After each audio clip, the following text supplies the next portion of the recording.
Welcome to the Federal Housing Finance Agency's third outreach program on the HARP initiative.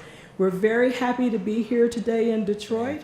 And the question I get asked every single day from the people who are in the neighborhoods say, I stayed in my house, I stayed in this neighborhood, what about me? And today is where the federal government comes in and explains what's available. Now, the Home Affordable Refinance Program is an exceptional way for homeowners who have remained current on their mortgage to refinance and get back on strong financial footing. When it comes to a mortgage, it's more than money. It's the strength of a community. Families make communities, and communities support families. This is a program that is designed to allow a streamlined or shorter refinance process for eligible borrowers whose homes have declined in value. Before we launched our national outreach initiative, we talked with several focus groups and several borrowers who reiterated this very issue. Many said they were overwhelmed and didn't know who or what to trust. They asked themselves, how do you know that this information we're getting in the mail or these phone calls we're getting, how do we know that this isn't all a scam? But as brokers of information, you can play a significant role in reaching the HARP eligible borrowers in your area. And I can't think of a better leader for this country for this very important issue than the director of the Federal Housing Finance Agency, my boss, Mel Watt. We are only small players in a larger group of players who are trying to bring housing back, revitalize our neighborhoods in Detroit, and put a floor under homeowners and make life better in Detroit. In the Detroit MSA, 117,000 people have already taken us up on the offer to refinance through the HARP program.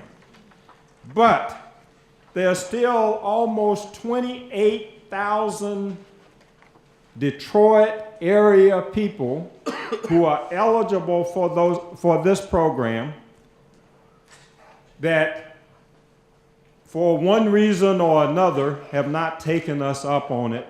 So for those 28,000 people in the Detroit area to whom we have written multiple letters, they opened them and said, well, you know, several years ago, I already got scammed. I don't believe somebody is trying to help me save $200 a month. We're going to do multiple programs just to try to tell people that this program is not a scam and we need your help. In regard to HARP, this program is so important. You need to get your constituents, you need to get your neighbors, you need to get your friends to take a look at this program. She called me up, she said, Tina, that's what they call me at home. Tina, you won't believe this. My mortgage payment dropped by more than $300.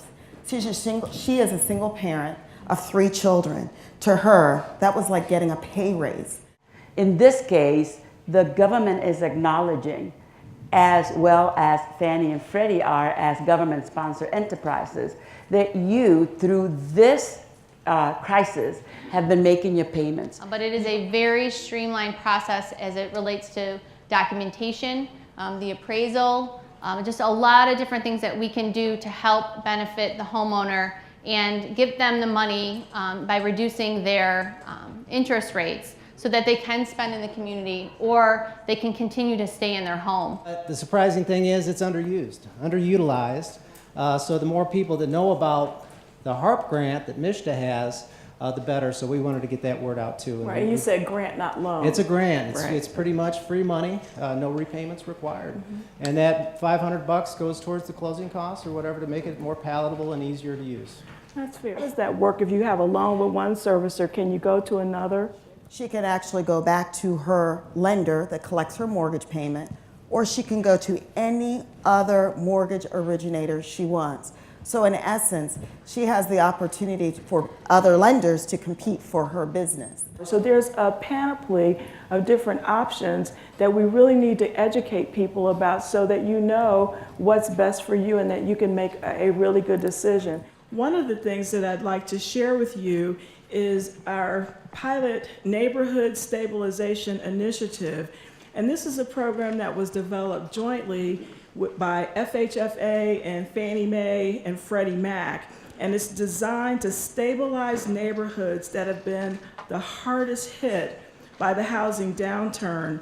It promotes strategies to help delinquent borrowers and avoid foreclosure. And it also has some strategies for disposition of foreclosed properties, and that is very important, as we've heard today. We're working on everything from HARP to aggressive mod programs to conveying of low-value notes to working faster in the foreclosure space and doing it in a manner that the sum becomes greater than the individual parts. So we need to be faster. We need to condense the first look and donation effort and get rid of properties, figure out the best taker, developer of a property so we can put it back into use immediately. So what Freddie Mac and Fannie Mae are doing with the direct involvement of FHFA and the trust is working to provide much deeper subsidies. We'll talk about what they are in a few minutes, but much deeper discounts on the value of property initially so that we can factor in a means of renovating and reusing those properties. What we need to keep people in their homes and fight blight before it happens is principal reduction. And we need it desperately here in the city of Detroit. 42% of this city's homeowners are underwater. We're still looking at principal reduction, and we're doing it in a thoughtful, careful way, and I appreciate your input. What do we need to do to make sure that people who need help, who are already in foreclosure, who don't qualify for the HARP program, the HARP program, get the assistance that they need so we don't end up with more vacant and abandoned properties blighting our city? So if you could give me some idea of what we could do to help keep people in their homes who don't qualify for HARP, who might qualify for HAMP but won't get any play with the banks, that would make my job easier. The best advice I can give is for anybody that might need help is to call our hotline. That number I gave earlier, 888-995-HOPE. Because there they'll end up speaking to a professional counselor that's handled hundreds, if not thousands of situations similar to that. They'll actually be an advocate on behalf of the homeowner that's had some trouble. They'll help them talk to the servicer and try to find good solutions. Is why is there no help after the 6-month redemption period is over? In Michigan, you have 6 months to redeem your property. And a lot of people, there's about 20 people here in Michigan, there are families in other parts of the country who are still in their homes after the redemption period. They need a program or they need some type of assistance in getting their homes back. There's something now called Quick Look that we've started. It's just starting. But in that program, what we're doing is as soon as foreclosure sale happens, we are connecting that homeowner with a nonprofit that has an interest in that family and in that property to work out the best possible solution, to see if they can stay and under what circumstances they could stay, and if that's not the case, to give them a soft landing to a new residence while they fix up the property. But it's a very good point. This program is just starting, but I want you to give us a little chance to see if we can make it work. We do know that there's a lot of frustration.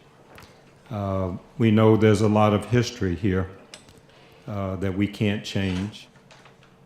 I hope you all will help us find those 28,000 individuals and help us get them the benefits of the HARP program. And we'll continue to try to help people who don't qualify for HARP but have already gone into default, and we're going to continue to try to do that regardless of what the message is here today. So we thank you for being here. There are people outside to deal with individual situations to the extent we can, to provide more information about the programs that we're trying to put into place. Some of them are in their early stages. They won't solve every problem that has existed in the past or every problem that we will confront in the future. But a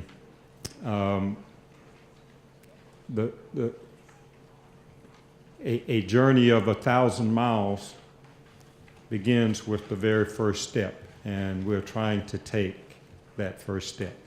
Thank you for being here.